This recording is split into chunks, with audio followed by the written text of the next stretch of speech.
poor nations, maybe 2, 3, 4% are fully vaccinated, and that's a huge, huge problem they're discussing here at the G20 summit as well. Guys, stand by. Don't go too far away. Caitlin Collins and Nick Robertson helping us appreciate what's going on. Meanwhile, the president is urging world leaders to more aggressively fight against climate change. Michael Mann is director of Earth System Science Center, and he's the author of The New Climate War. He's joining us right now. Michael, thank you so much for joining us. We've already heard some very pessimistic comments from world leaders just ahead of the COP26 summit that's going to be opening up in Scotland. What will you be watching for, Michael? How will you judge the success or failure of this hugely important climate summit?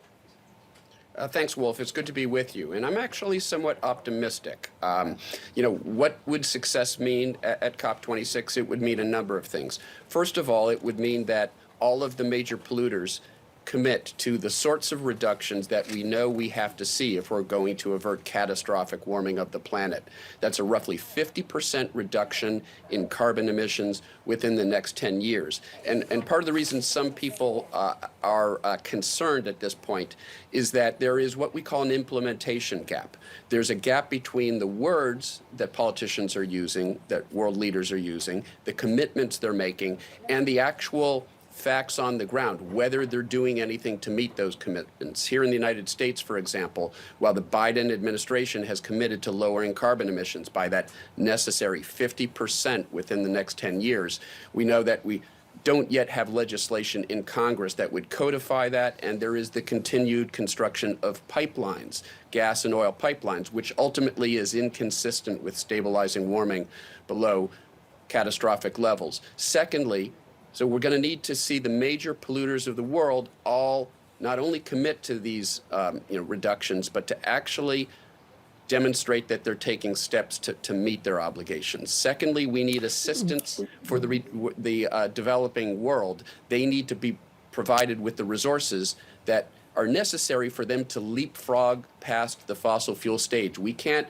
afford India and other developing countries to make the same mistake we made, or we will blow past those targets.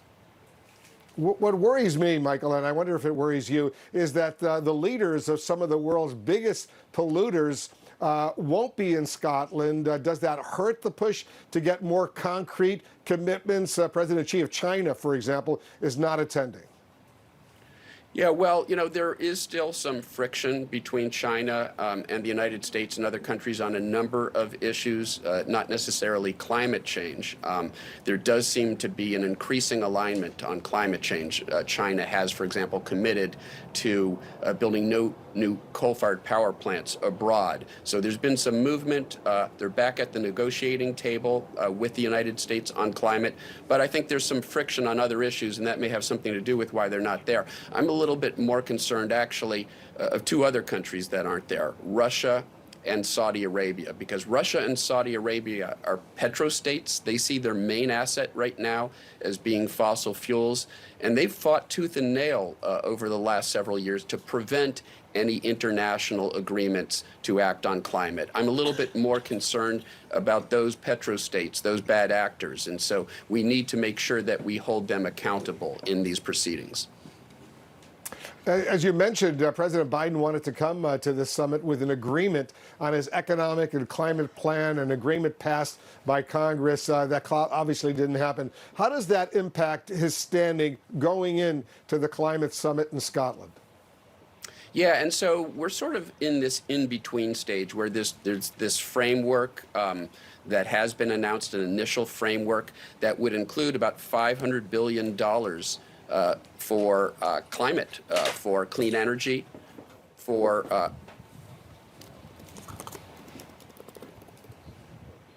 climate, clean energy, and so that's progress right there. But we need to make sure again that gets codified in legislation. And we should find out fairly soon if that, in fact, is going to happen. They're hoping, the White House is hoping that the House of Representatives will vote on both of these legislative initiatives this coming week. Michael Mann, thank you so much for joining us. Appreciate it very much. We've got a lot more coming up.